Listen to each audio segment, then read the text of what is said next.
जीवन में शांति और सुख के पीछे दुनिया परेशान है, पर ये शांति मिलती कहाँ है भैया? कौन से दुकान में मिलेगी? शांति अगर प्राप्त करनी हो तो सुख अगर मन में है, शांति अपने आप आ जाएगी। ये दोनों एक दूसरे के पूरक हैं। अगर मन में शांति है तो ही आपको सुख मिलेगा। आप सुखी हैं इसका मतलब मन आपका शांत है। ये भिन्न चीजें नहीं है। अब ये सुख कैसे मिलेगा? सो सुख धाम राम अस नामा। आराम की तलब है तो बस एक काम कर, आराम की शरण में बस राम राम कर। आराम सबको चाहिए पर मिलेगा कैसे? जीवन में जब राम का नाम आता है ना भैया, तो स्वतः ही आपके हृदय में आराम आने लगता है। मैंने शायद पहले कहा हो, अगर आपका मन शांत है तो बढ़िया झोपड़ी में भी चकाचक आनंद करोगे, और अगर मन में अशांति है तो लाखों करोड़ों का महल भी आपको सुखी नहीं कर सकता है, कदापि नहीं। ठाकुर जी से एक प्रार्थना करते रहिए, सदैव करिए। अरे पकड़ लो बाह रघुराई, नहीं तो डूब जाएंगे। दुनिया वाले हाथ पकड़ेंगे तो यकीन मानिए सिर्फ तब तक पकड़ेंगे जब तक आप उन पर बोझ नहीं हो। जो ये सोचता है कि मेरे घर वाले या मेरे अपने जिंदगी भर मेरा बोझ उठा लेंगे, सावधान।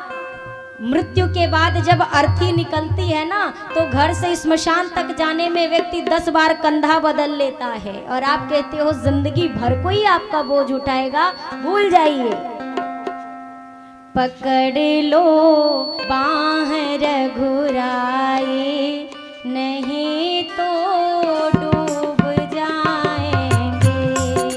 पकड़ लो बाह रघुराई, नहीं सभी लोग आइए। तो डूब जाएंगे।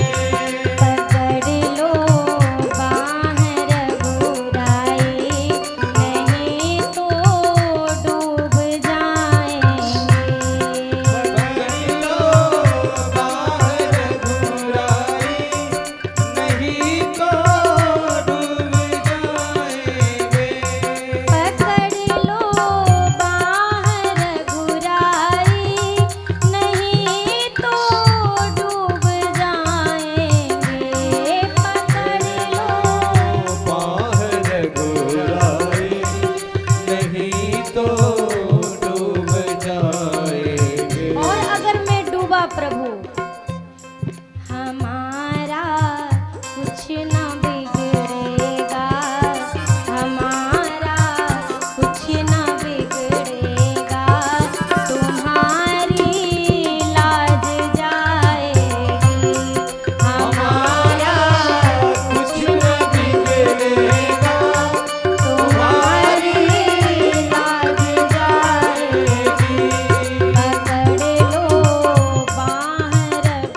आज आप लोग ठंडे में बैठ गए तो बिल्कुल ही ठंडे पड़ गए, गाने में भी बजाने में भी। उससे बढ़िया तो फिर धूप में बैठो, चार्ज रहोगे, अच्छा गाओगे आप। जोर से बोलिए। पकड़ लो बाँह रघुराई, नहीं तो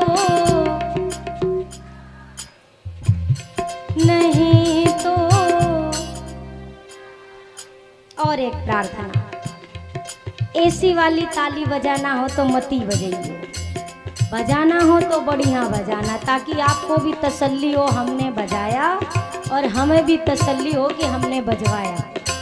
ठीक है। ये वाली ताली पता है कब बजती है?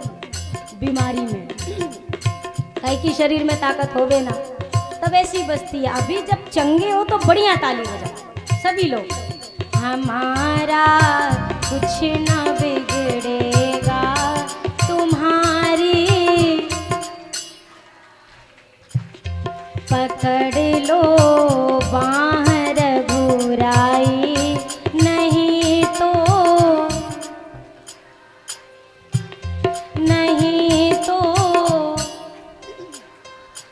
अब बाँह कैसे पकड़ेंगे? बाँह आप कैसे करोगे तब कोई पकड़ेगा, जरा बताइए। हाँ, तो ऊपर करिए।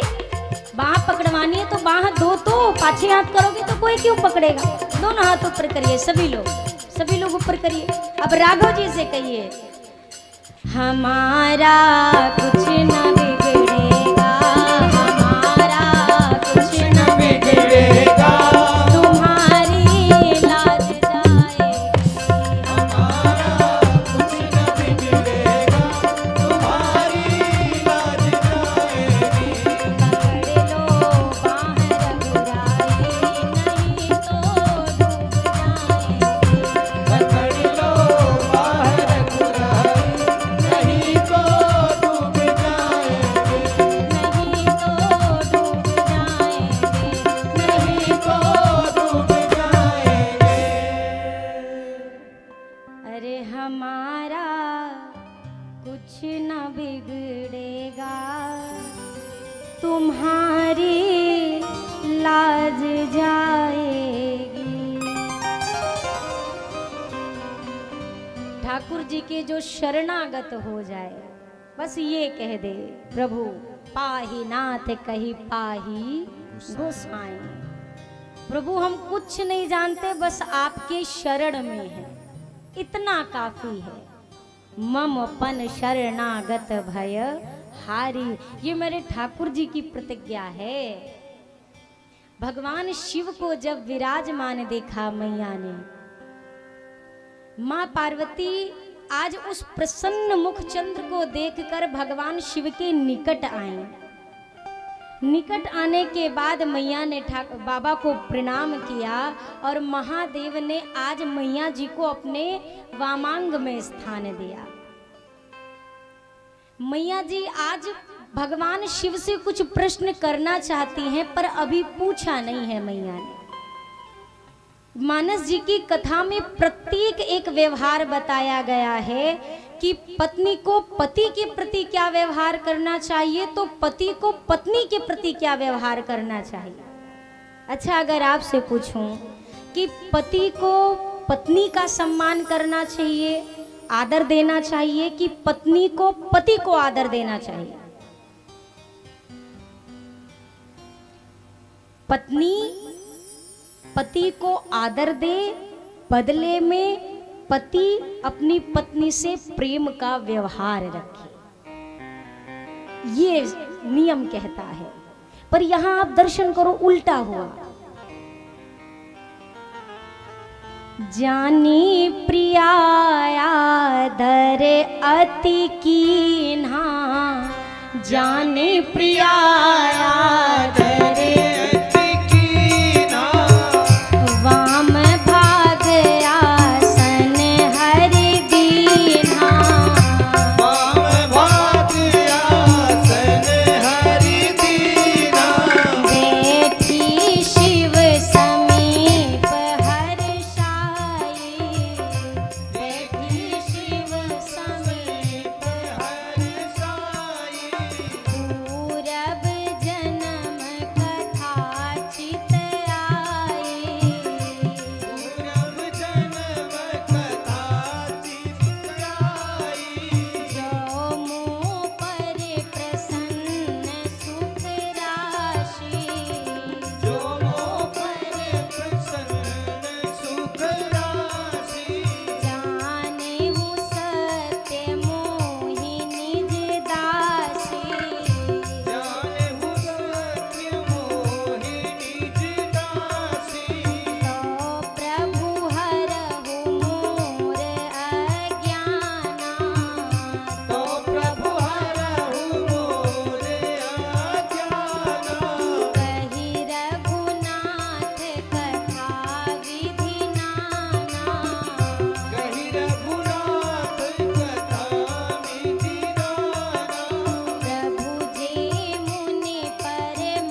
हर्षाई। बाबा ने मैया जी को आदर सहित नहीं, अति आदर के सहित अपने वामांग में स्थान दिया। मानस में दो जगह पर यह व्यवहार हुआ जहां पर बड़े ने छोटे को आदर दिया है। यहाँ पर एक प्रसंग जहाँ पर बाबा मैया जी को आदर के सहित स्थान दे रहे हैं, और आगे जब विश्वामित्र जी राम जी को लेने आए थे तब दशरथ जी ने अति आदर दो तनय बुलाए। ये प्रसंग कहता है यहाँ पर भगवान शिव भी जानते हैं कि आज मुझसे पार्वती जो प्रश्न पूछेंगी ये कथा है जो सकल लोक का कल्याण करने वाली है। कथा जो सकल लोक हितकारी, सोई पूछन चह शैल कुमारी। बाबा को इस बात का भान है, और अगर आपका कोई छोटा भी कोई श्रेष्ठ कार्य करे तो आपका वो छोटा भी अति आदर के योग्य है। भगवान शिव ने आदर सहित बिठाया, मैया बैठी हर्षित होकर, और अब मैया ने बाबा से कहा, हे स्वामी, जो मोह पर प्रसन्न सुख राशि, जाने हूँ सत्य मोहि निज दासी। हे सुख राशि, हे प्रभु, अगर सत्य में आप मुझ पर प्रसन्न हैं और वास्तव में अगर आप मुझे अपने चरणों की दासी मानते हैं तो प्रभु हरहु मोर अज्ञाना। मैंने कल की कथा में आपसे चर्चा किया कि कुछ प्राप्त करना हो तो अगर कोई ज्ञान चाहिए तो पहले स्वयं को अज्ञानी मानिए तो ज्ञान मिलेगा। आप प्राप्त करने के अधिकारी बन जाओगे भैया। कई बार हम क्या करते हैं, दिन भर भगवान से कहते हैं, लोग जो मिलते हैं उनसे कहते हैं, अरे हम घोर पापी हैं, घोर पापी हैं। ये मत कहो, उसके बदले ये कहो, राघव जी हम आपके हैं, हम आपके हैं, हम आपके हैं। कभी झूठ कहेंगे तो झूठ कहते कहते भी एक दिन तो सच हो ही जाएगा। जैसे कोई मटका हो, कोई घड़ा हो जिसके अंदर खूब सारी मिट्टी जमा हो। अब आप कहेंगे इसमें पानी भरने का क्या फायदा, ये मटका तो गंदे का गंदा है। लेकिन आप क्या करिए, नल चालू कर दीजिए और मटके को उस नल के नीचे रख दीजिए। जब पानी भरना शुरू होगा तो सबसे पहले जो पानी भरा जाएगा ना, एकदम गंदा पानी होगा, मिट्टी ही मिट्टी। पर आप नल बंद मत करना, ना मटके को हटाना, पानी चालू रहने देना। थोड़ी देर बाद देखोगे पानी का रंग थोड़ा मटमैला होगा, थोड़ी देर बाद और हल्का मटमैला होगा, थोड़ी देर बाद और हल्का मटमैला होगा। फिर एक वो समय आएगा कि आप देखोगे निर्मल और स्वच्छ पानी उसी मटके में है जिस मटके में कुछ देर पहले मिट्टी ही मिट्टी भरी थी। हमारा जो ये मन रूपी मटका है, काम क्रोध लोभ मोह मद मत्सर, इन खट विकारों की मिट्टी से भरा हुआ है। अब ये साफ कैसे हो, कैसे साफ हो? साफ ऐसे होगा कि इसको भी राघव जी की कथा रूपी रस के नीचे ले जाके धर दो, हटाना नहीं। हम एक बार कथा सुन लेते हैं तो सोचते हैं अब सारे विकार खत्म, अब अगली कथा की जरूरत है ना है। 12-13 साल से हम गा रहे हैं भैया, हमारे ना खत्म भय आज तक। ठाकुर जी चाहेंगे तो हो जाएंगे। कहा गया है सदा जो सुसंगत में आते रहेंगे वो जीवन को अपने बनाते रहेंगे। आते रहना है, बंद नहीं करना है, आते रहिए। अपने इस मन रूपी मटके को प्रभु की कथा रसधार के नीचे रखा रहने दीजिए। कभी ना कभी तो वो पल आएगा कि ये विकारों की मिट्टी समाप्त होने लगेगी। लेकिन कब भैया? बूंद बूंद पानी अगर पत्थर पे भी चू जाता है ना तो पत्थर में भी छेद हो जाता है। तो ये मन रूपी पत्थर इतना भी कठोर नहीं है कि प्रभु की कथा से ना पिघले। बस आप विश्वास के साथ बैठे रहो। अगर किसी व्यक्ति से कोई काम हो, वो थोड़ी दूर पर खड़ा हो, तब तक उसको आवाज देते हो आप जब तक वो आपकी बात को सुन ना ले। लेकिन अगर भगवान का भजन करने की बारी है, 8-10 बार भजन करके कहते हो अब तो हम थक गए, कितना बुला रहे हैं, अब सुनते नहीं तो क्या फायदा। आप अपना काम करिए। समस्या क्या है जानते हैं? हम भगवान का क्या काम है ये सुनिश्चित करने लगते हैं कि भगवान को अब आ जाना चाहिए। नहीं, आप अपने काम पर ध्यान दो। आपका काम बुलाना है, आना है, नहीं आना है, ये इनका काम है। इनका काम इनको करने दो। राम नाम जपते रहो, अरे जब तक घट में प्राण, कबहू तो दीन दयाल के अरे भनक पड़ेगी कान। कभी तो सुनेंगे, कभी तो सुनेंगे। आप बुलाना मत बंद करना।